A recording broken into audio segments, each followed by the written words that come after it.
नाम से क्या लेना, मेरा काम देखो यारो, नाम से क्या लेना, मेरा काम देखो यारो,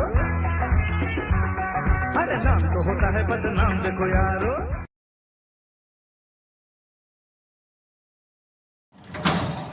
हेलो, जैसा कि आप देख रहे हैं कि ये भांडेवाड़ी का कचरा डंपिंग यार्ड है और इस यार्ड में जिस तरह से कचरा जमा किया जा रहा है, कचरों का एक पहाड़ लगा है, मगर इस कचरों की सरकार की तरफ से किसी तरह से कोई उपयोजना नहीं की जा रही है।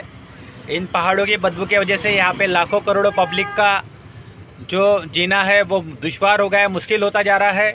इसकी बदबू से यहाँ पे लोगों की तबीयत खराब हो रही है, बुखार हो रही है। एक तरफ सरकार बड़े बड़े वादे कर रही है, यहाँ के आमदार बड़े बड़े फोका तान रहे हैं कि हमने बहुत डेवलपमेंट किया, लेकिन अभी तक इस कचरे का, घन कचरे का किसी तरह से यहाँ पे व्यवस्था नहीं की गई। इसकी बदबू पूरे पूर्व नागपुर में फैलती है और लोगों की जान से यहाँ पर खेला जा रहा है। और यहाँ पे कलेक्टर, आयुक्त एक मिनट के लिए आके यहाँ का सर्वे नहीं करते हैं और इस तरह से बदबू में हमारा जीवन हम जी रहे हैं।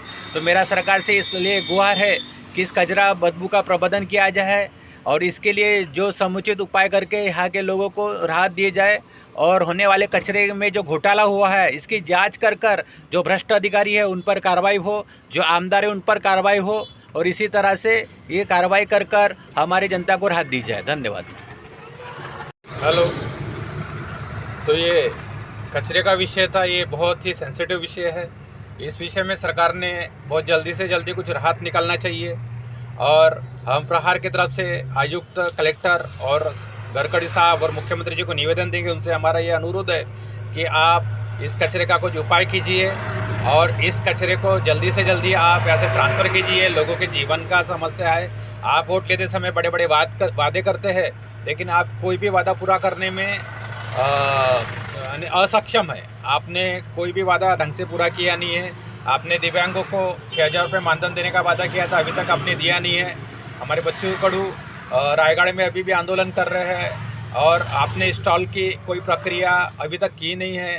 कई बार हमने संगठन के थ्रू आपको हमने एप्लीकेशन लगाई है, लेकिन ना तो आपने 200 स्क्वायर फीट जगह हमको दी है और ना हमारे घरकुल के लिए कोई योजना यहाँ पे लाई गई है।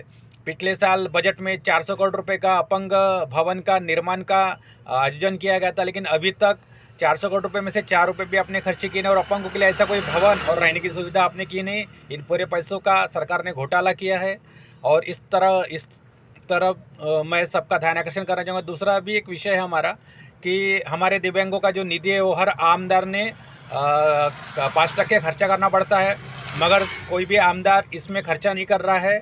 इसलिए हमने अभी सोचा है कि एक आइडिया का हम लगाएंगे। उस आइडिया में हम जानकारी लेंगे कि किस आमदार ने दिव्यांगों पर अभी तक कितना खर्चा किया है। वो ये रहा है कि अगर कोई दिव्यांग उन तक जा रहा है तो सीधा महानगर पालिका में वो भेजते हैं और महानगर पालिका से उनको ई रिक्शा वगैरह दिला देते हैं और अपने बर्थडे पे वाटअप कराते हैं। अरे ये तो आपको वाटअप करना ही है, ये तो महानगर पालिका का फंड हुआ, लेकिन आमदार के लिए जो विशेष फंड रहता है, खासदार के लिए जो विशेष फंड रहता है, उसमें भी 5% निधि आपको हमारे दिव्यांगों को खर्च करना है। तो कोई भी आमदार और कोई भी खासदार ये दिव्यांगों का पैसा खर्चा नहीं कर रहा है। पूरा भार जिलाधिकारी और महानगर पालिका के ऊपर है।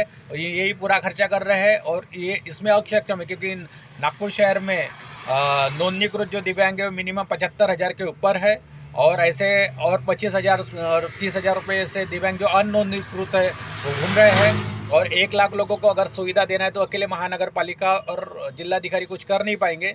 इसलिए आमदार निधि, खासदार निधि, अपंग विकास महामंडल और राज्य सरकार, केंद्र सरकार, इन्होंने मिलकर दिव्यांगों के बढ़ोतरी के लिए कुछ करना चाहिए। घरकुल योजना लानी चाहिए दिव्यांगों के लिए, उनको स्टॉल की व्यवस्था करना चाहिए।